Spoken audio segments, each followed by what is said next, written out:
읽은 말씀에 근거해서 사사기 강의 32번째 시간으로 두려움과 분별 사이 죽이려 하셨다면 라고 하는 제목으로 말씀드리겠습니다. 우리가 신앙생활은 하나님을 아는 과정이라고 생각을 합니다. 하나님을 아는 것.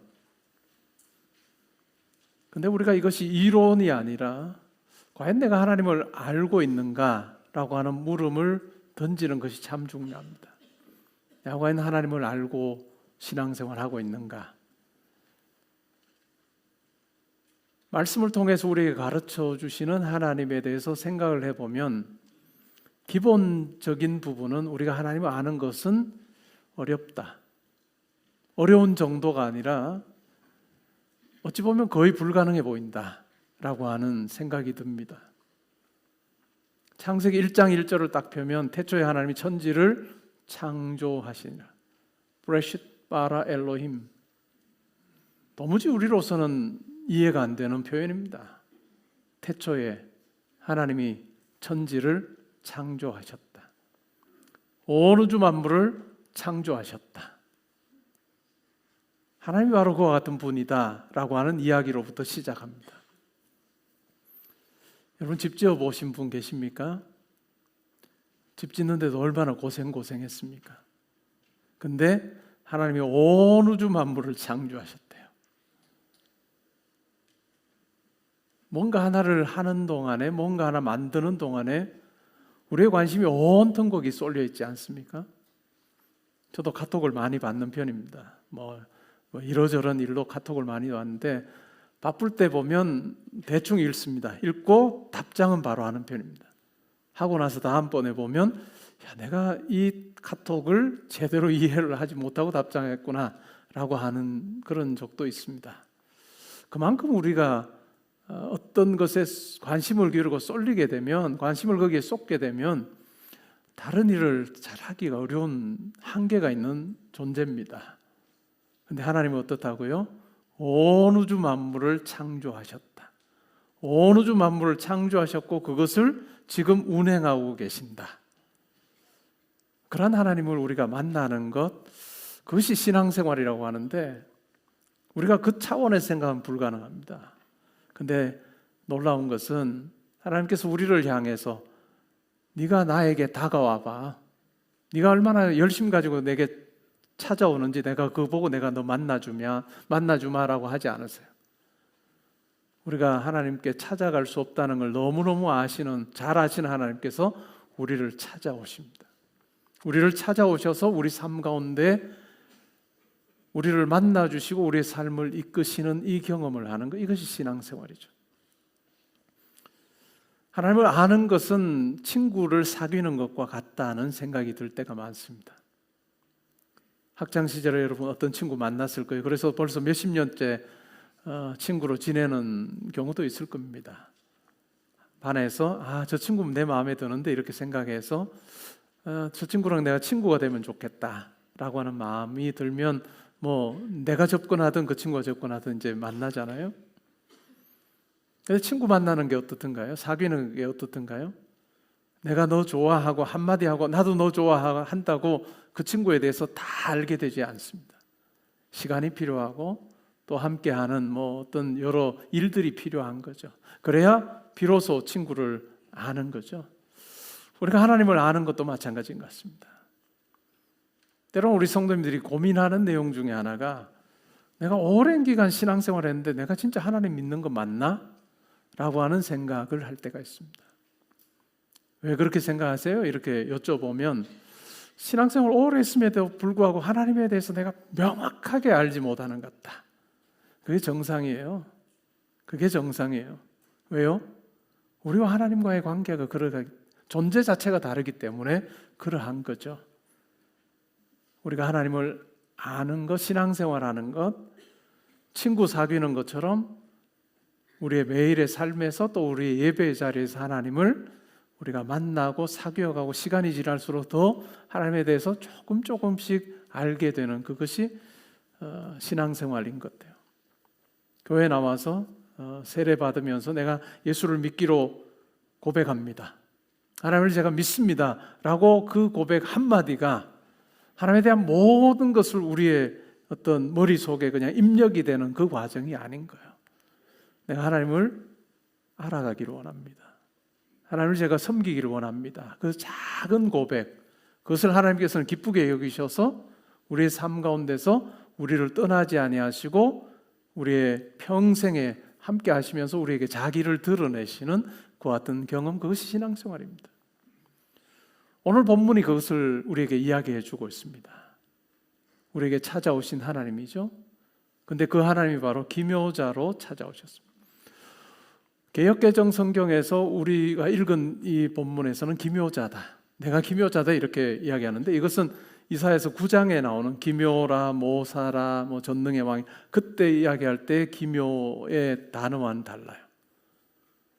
사사기 13장에서 이야기하는 기묘자라는 말은 내가 말해줘도 너 몰라예요.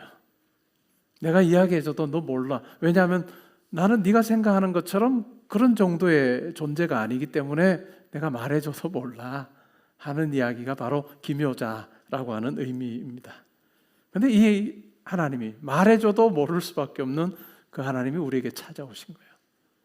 저는 그 찾아오신 하나님을 통해서 오늘 세 가지를 생각을 해보려고 합니다. 첫 번째가 하나님 우리의 작은 초대에도 자기를 드러내신다. 두 번째가 하나님은 예배의 자리에서 참으로 기묘하게 역사하신다. 세 번째는 하나님은 두려움 속에서 믿음을 세우시고 구원의 새로운 시작을 여신다라는 이 세 가지를 말씀드리고, 먼저 첫 번째로 우리의 작은 초대 속에서 자기를 드러내신 하나님에 대해서 생각을 해보기를 원합니다.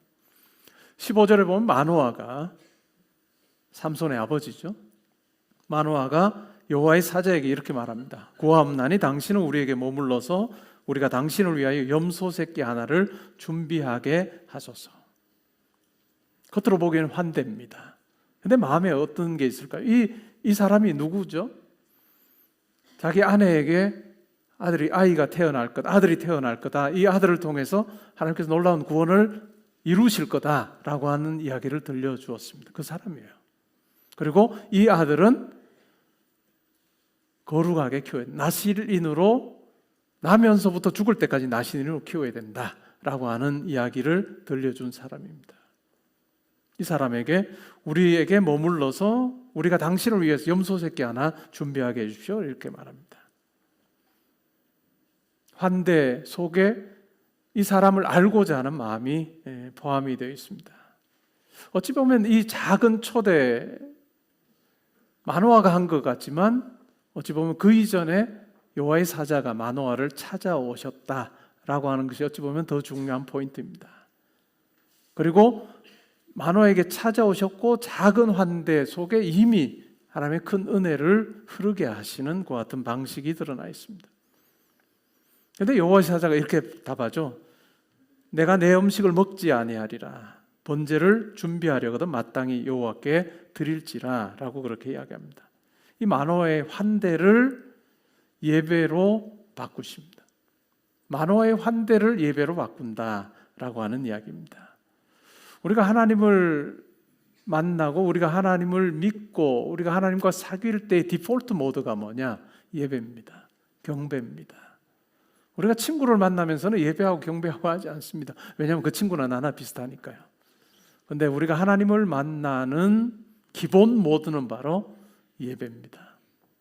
왜냐하면 그분이 우리를 지으셨고 내게 생명을 주셨고 여전히 내 생명이 지금 유지될 수 있도록 하신 그분이 바로 하나님이시기 때문에, 그리고 생명을 허락하셨을 뿐만 아니라 나에게 나의 영의 생명도 살려주신 하나님이시기 때문에 우리가 하나님을 대하는 그 기본 방식은 예배여야 한다라고 하는 것입니다. 마노아가 묻습니다. 당신의 이름이 무엇입니까? 이렇게 묻습니다. 성경 속의 이름이라고 하는 것은 그 사람의 정체를 담고 있습니다. 당신 도대체 누굽니까? 이렇게 묻는 것과 똑같습니다. 그러자 여호와의 사자가 이렇게 말합니다.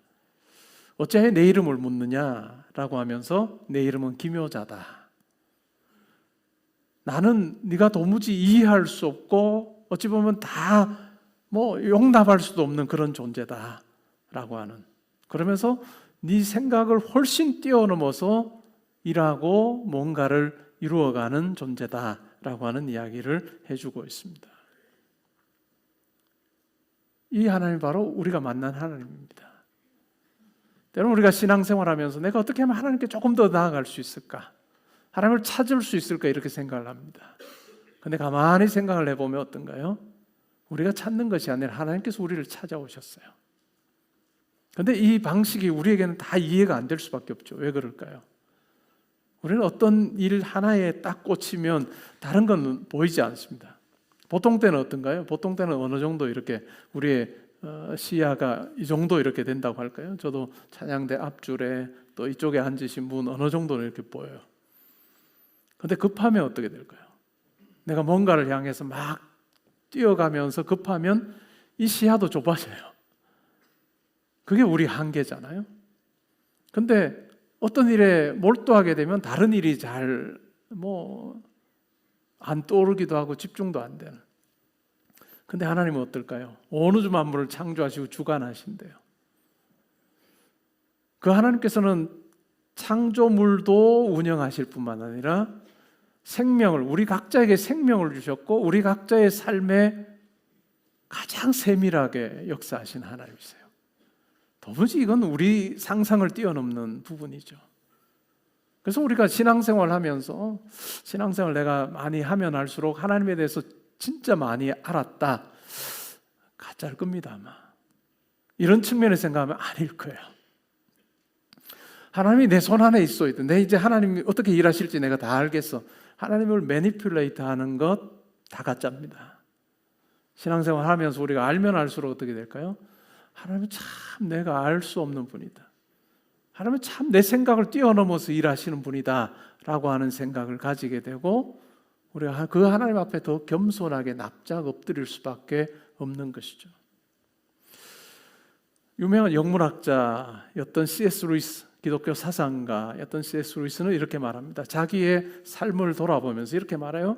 내가 하나님을 추적한 줄 알았는데 알고 보니 하나님이 나를 추적하고 계셨다. 문과 마인드예요. 문과의 접근법과 이과의 접근법은 진짜 다릅니다. 제가 미국에서 유학생 교회를 맡아서 할 때 공교롭게도 다 이과였어요. 다 실험하는 분이었어요. 박사과정 아니면 포닥 아니면 티칭하는 이런 분들이 이제 주로 있었는데 남자 모임을 합니다. 금요일 밤에 이제 모여서 한 주간 어떻게 살았는지 말씀 나누고 기도하고 기도 제목 나누고 하는데 다 이과분입니다. 우리가 다음 주일에 이렇게 한 주간 동안 이렇게 살기로 합시다 하면 이분들은 예스 하고 그렇게 살아요. 그리고 모이면 저 이렇게 살아요 이렇게 합니다. 문과생들하고 성경 공부를 하면요, 목사님 그런데 우리가 왜 그걸 해야 되죠? 이렇게 접근합니다. C.S. 루이스의 접근이에요. 내가 하나님을 추적한 줄 알았는데 알고 보니 하나님이 나를 추적하셨다. 하나님께서 자기를 알리기 위해서 오셨다라고 하는 거죠. 여러분이 예수를 믿게 된 부분을 한번 생각해 보세요. 아주 드라마틱하게 그렇게 바울처럼 믿은 분도 있을 수는 있겠으나 거의 없을 거예요. 문득 그냥 교회가 생각이 나요. 내가 그 길을 수도 없이 많이 다녀서 교회가 있구나 정도, 아니면 교회가 보이지도 않았는데 어느 날 갑자기 이렇게 교회가 보여요. 우연히 그냥 성경 구절 한 구절이 흘러 지나가면서 들었던 성경 구절 한 구절이 머릿속에 떠올라요. 마음에 새겨져요. 또 누군가가 초대해서 그 초대에 내가 응해서 예배 자리에 있게 돼요. 때로는 마음이 헛헛해서 이거 어떻게 할까 생각하다가 내가 교회 한번 가볼까 하는 마음으로 교회에 출석하게 됩니다. 우리는 다 이러한 부분을 내가 관심 가지고 시작한 거예요 이렇게 생각하기 쉬워요. 근데 그건 아닌 것 같아요. 온 우주 만물을 지으시고 여러분에게 생명 주시고 여러분에게 영의 생명을 허락하기를 원하시는 하나님께서 여러분들에게 은근하게 다가오셔서 여러분들을 만나주신, 여러분에게 찾아오신 그 일이었다 하는 것을 우리 생각해 볼 필요가 있습니다. 때로는 간식 준다고 하니까 어린 시절에 친구가 교회 가면 과자 줘 하는 그 말 듣고 출석을 하기도 했을 수 있습니다. 그날은 내가 하나님 찾으러 간 날이야, 만나러 간 날이야 생각할지 몰라도 시간 지나고 보면 하나님께서 그날 나를 만나 주셨구나 하는 생각을 하게 됩니다. 나를 찾아오신 그 하나님, 나를 찾아오신 하나님께서 우리의 마음을 조금 열고 내가 하나님을 더 알기를 원합니다 라고 할 때 하나님께서 자기를 드러내 주신다 라고 하는 것을 오늘 이 마노아의 이야기를 통해서 확인하게 됩니다. 두 번째는 예배의 자리에서 참으로 기묘하게 역사하시는 하나님이에요. 마노아가 염소 새끼와 소제물을 여호와께 드립니다. 그때 이적이 일어나요. 어떤 이적일까요? 20절에 보면 불꽃이 제단에서부터 하늘로 올라갑니다. 동시에 여호와의 사자가 제단 불꽃에 휩싸여서 올라갑니다. 아주 놀라운 광경이 일어납니다. 마노아와 그의 아내가 땅에 납작 엎드립니다. 우리는 이 광경 속에서 예배가 뭐냐 하는 부분에 대한 생각을 해보게 만듭니다. 예배라고 하는 것은 하나님께 보여주는 자리가 아닙니다. 하나님이 자신을 우리에게 보여주시는 자리입니다. 예배는 우리가 하나님께 보여드리는 자리가 아니라 하나님이 자신을 보여주시는 자리입니다. 음식이 이제는 번제가 되게 하신 거죠. 그리고 그 예배의 자리에 기묘한 방식으로 역사하십니다. 마노아가 이렇게 내가 제사를 드리면, 염소 새끼를 잡아서 소제물로 드리면 하나님께서 여호와께서 이와 같이 역사하리라 생각하지도 못했습니다. 우리의 생각을 뛰어넘는 거죠. 그런데 그와 같은 일이 일어납니다. 우리의 예배의 관점이 매우 중요합니다. 내가 예배드리고 예배자로 사는 내가 과연 어디에 관심을 기울였는가 하는 부분도 생각해 볼 필요가 있습니다. 오늘 베델 찬양대가 찬양을 준비해서 찬양을 올려드렸습니다. 찬양 준비하는 그 과정이 있었을 것입니다. 내가 준비해서 하나님께 찬양 올려드리는 거야 좋은 거죠. 또 때로는 오늘같이 쌀쌀해진 날씨에 운동장에서 주차 봉사하시는, 내가 하나님을 위해서, 하나님 또 성도들을 위해서 내가 봉사하는 거야. 예배 안에서 예배 밖에서 여러 돕는 손길들이 있습니다. 저는 그것 또한 예배라고 생각을 해요. 넓은 의미에서. 근데 우리의 관심 자체가 내가 하나님께 무엇을 하고 있나, 무엇을 드리고 있나 라고 하는 측면에만 딱 우리의 관심이 거기에 머물러서는 안 됩니다. 내가 하나님을 위해서 뭘 드리고 있나 하는 것을 확인하는 것도 매우 중요하지만, 오늘 본문을 통해서 우리가 분명히 생각해 볼 것은 그 모든 것을 통해서 내게 다가오신 하나님을 경험하는 것이 중요합니다.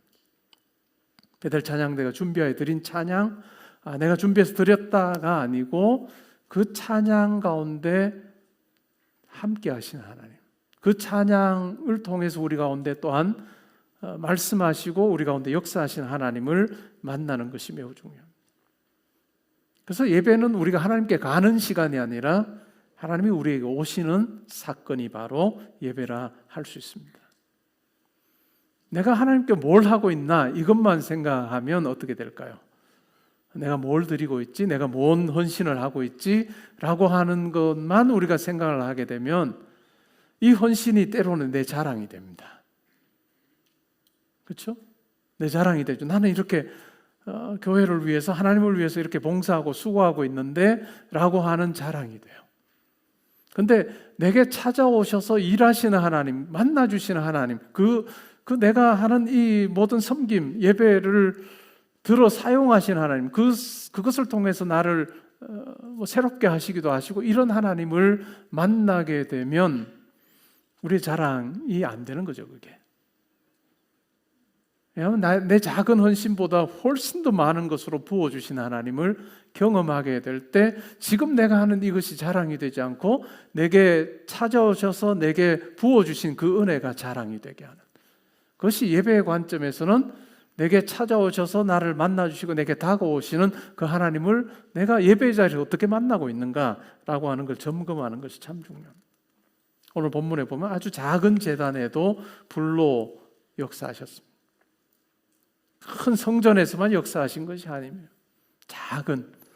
작은 제단에 어찌 보면 하나님께는 아주 보잘것없어 보이는 그 같은 제물에도 하나님께서 함께 하셔서 하늘에서 불이 내려와서 그 제물을 태우고 불꽃, 그리고 그 불꽃을 타고 올라가시는 이 여호와의 사자의 모습을 보면서 높은 산이 아니어도 성전이 아니어도 아주 조용한 골방에서도 우리가 하나님을 만날 수 있음을, 또 하나님께서 우리를 찾아오신다는 것을 우리가 기억할 필요가 있습니다. 예배라고 하는 것은 결코 내 감동의 크기가 얼마나 되느냐라고 하는 내 주관적인 어떤 평가가 아니라 하나님의 임재 앞에서 내가 그분을 내가 만나는 체험이 이루어지는 그 시간이 바로 예배라 할 수 있습니다.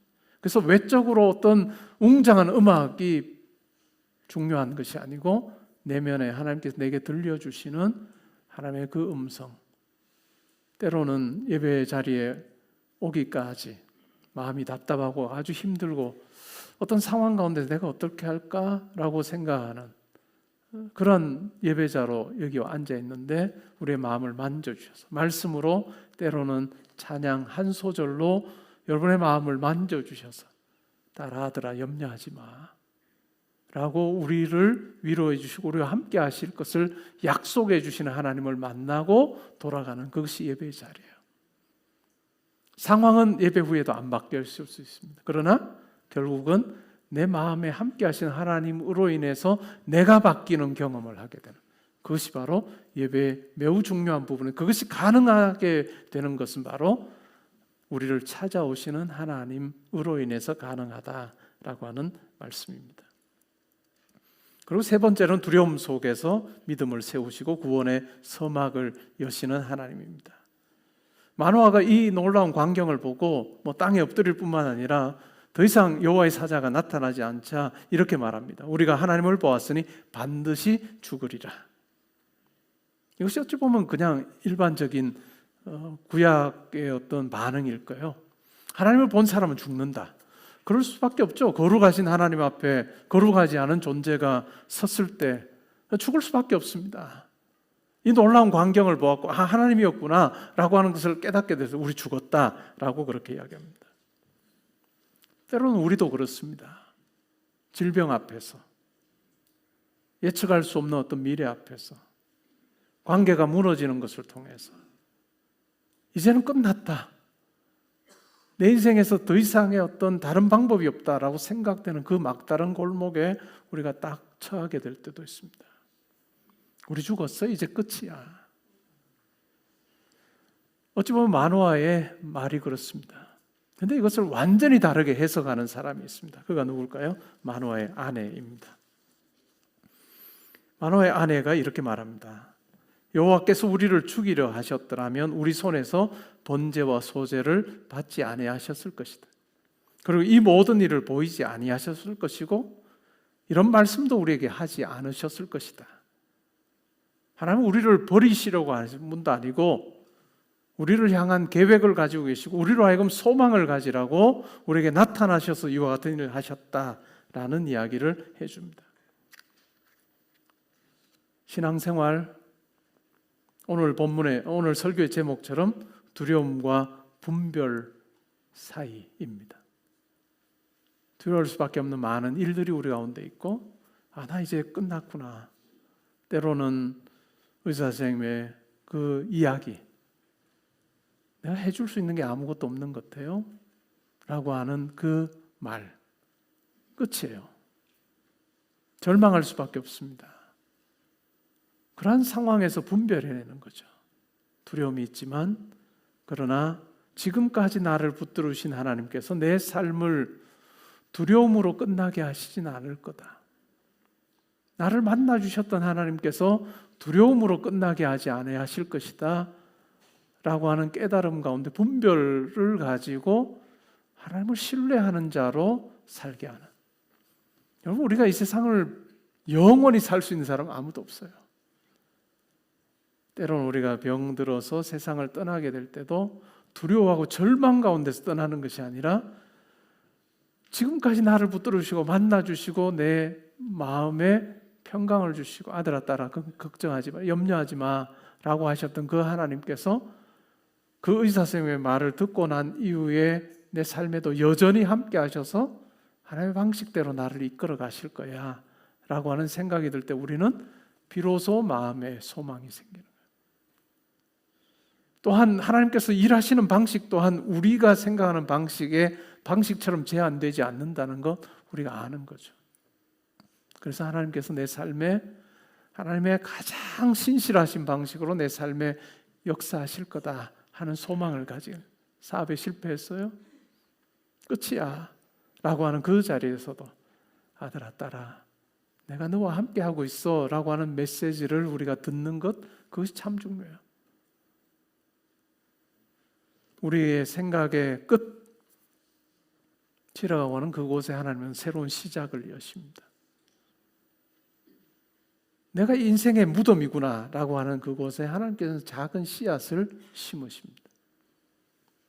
그 이야기가 바로 삼손이 태어나는 이야기이고 또한 그에게 복을 주시고 여호와의 영이 그를 움직이기 시작하시는 깊은 두려움의 한가운데에서 하나님의 놀라운 일하심의 씨앗을 심으시고 비로소 그것이 이제는 하나님의 뜻으로 드러나게 하신 하나님의 역사하심이 있다라고 하는 것을 우리가 기억할 필요가 있습니다.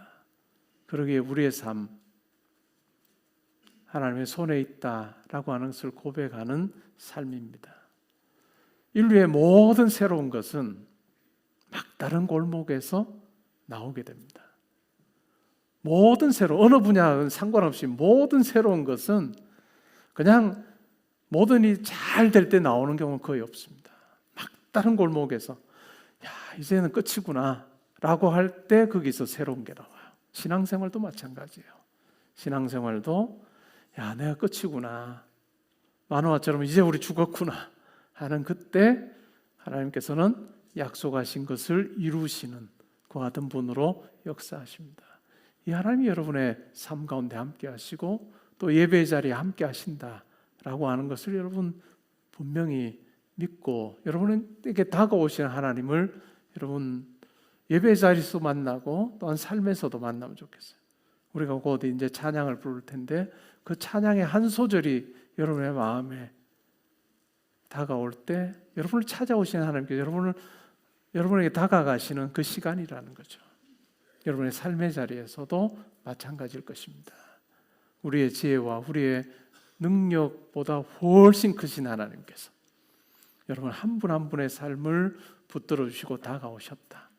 그 다가오심의 가장 큰 증거는 자기 아들을 우리를 위하여 이 세상에 보내시고 우리를 위하여 대신하여 십자가에 죽으심으로 우리를 아들, 딸 삼으신 그래서 하나님께는 우리가 가장 존귀한 존재일 수밖에 없기 때문에 야, 나 지금 바빠서 너한테 집중 못해 그런 하나님이 아니라 우리가 어떤 형편과 처지에 있든지 간에 하나님 정말 이렇게 많은 사람들이 이 세상에 사는데 하나님 가능해요?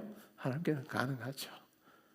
그분이 바로 창조주이기 때문에 내 아버지이기 때문에 내 삶의 가장 선한 길로 인도하시는 그 하나님을 예배의 자리에서도 경험하고 여러분의 삶의 자리에서도 경험하는 내가 너를 포기하지 않아 내가 너와 함께 하기를 원해 라고 하시는 그 하나님을 만나고 그 하나님의 음성을 듣고 이제는 소망 가운데 담대한 신뢰를 가지고 여러분의 삶의 자리로 나아가서 여러분을 붙들어 주시는 그 하나님 만나는 여러분 되면 좋겠습니다.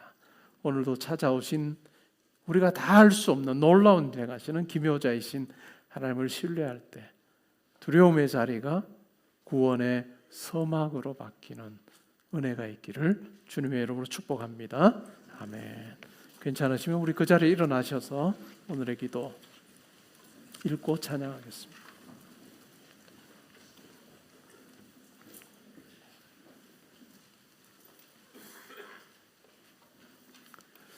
함께 읽습니다. 구원을 위해 친히 찾아오시는 하나님의 열심이 오늘도 저를 살리셨음을 고백합니다. 저의 이해와 형편을 뛰어넘어 놀라운 일을 이루시는 하나님, 제 삶을 신실한 은혜로 가득 채워 주소서.